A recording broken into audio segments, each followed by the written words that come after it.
Hey everyone, welcome back to the channel. If you've been following our journey, you've already explored the fascinating world of personality traits, where they come from, how they shape our lives, and how they show up in our relationships. But here's something really important to remember. We are never just one personality type. You might be a bit lively, a little peaceful, maybe even a perfectionist at times, and that's completely normal. Our personalities are rich, multifaceted, and colorful. That's what makes each of us unique. What exactly is personality? Personality, at its core, is a set of habitual patterns, our behavior and speech habits. When we understand personality as habit, everything starts to make sense. It might seem complex, but we can actually break it down in a systematic, easy-to-understand way. Now let's dive into a more specialized section, what we call the 4 personality types. After taking a personality test, you'll see 4 numbers representing your unique personality code. From left to right, they stand for lively, powerful, perfect, peaceful. If you score above 8 out of 10, that trait is considered strong in you. Your highest score is your primary personality. The second highest is your secondary personality. And if there's a third score above 8, that becomes your tertiary personality. Why primary personality matters most? Your primary personality reflects your deepest habits, how you think, feel, and react to the world around you. It's your go-to way of dealing with life. For example, some people are naturally proactive, chasing opportunities and loving competition. Others are more introverted, preferring to observe before acting. Some instinctively trust others, making them charming and socially gifted. These traits shape your lifestyle, career path, and even your relationships. But here's the twist. Our personality strengths can also be our biggest limitations. The stronger the trait, the more visible its weak side becomes. Just like water can float a boat or sink it, our personalities need balance. So where does your primary personality come from?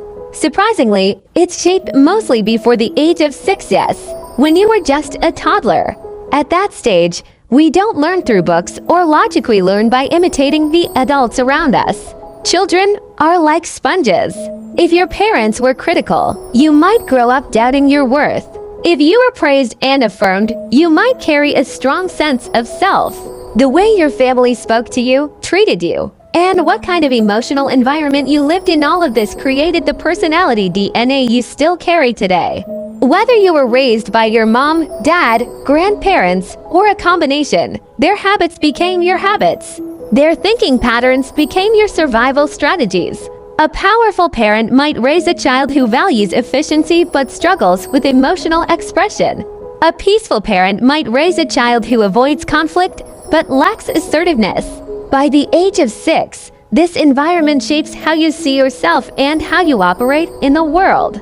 Why change feels so hard? Your primary personality is deeply rooted, it's your default mode. And because it was formed so early, many people don't even know why they are the way they are.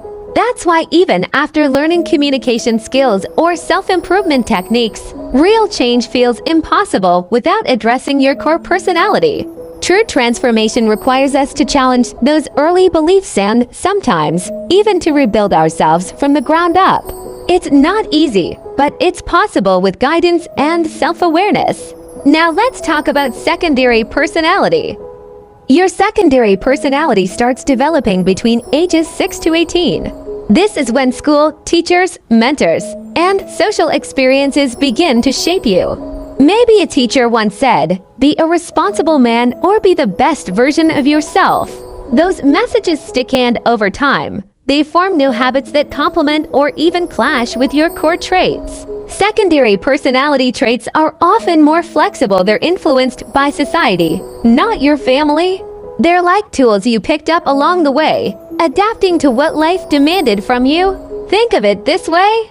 If your primary personality is like a car designed for highways, secondary personality offers alternative routes when the road is blocked. It's still you, just navigating life in a different way. What about conflicting traits? Sometimes, secondary traits can clash with your primary ones. Maybe you're naturally lively but became overly cautious due to past trauma. That's where personality conflicts arise, and understanding them is key to inner harmony. Tertiary personality, a special case. In rare cases, you may have a tertiary personality, a third strong trait developed later in life, usually in response to major challenges. It's often a coping mechanism, not your natural style, and can indicate deeper personality complexity. So, why does this matter? Because your personality shapes your self-concept, your relationships, and ultimately your destiny. If you want real transformation, whether in parenting, career, or personal growth, you have to start by understanding your core personality. Final thoughts. If today's video helped you gain clarity, take a moment to reflect and rewatch it if needed.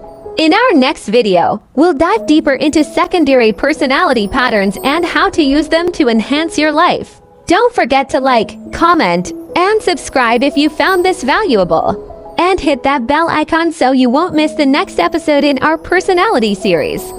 Thanks for watching, and remember, the better you understand yourself, the better you design your life.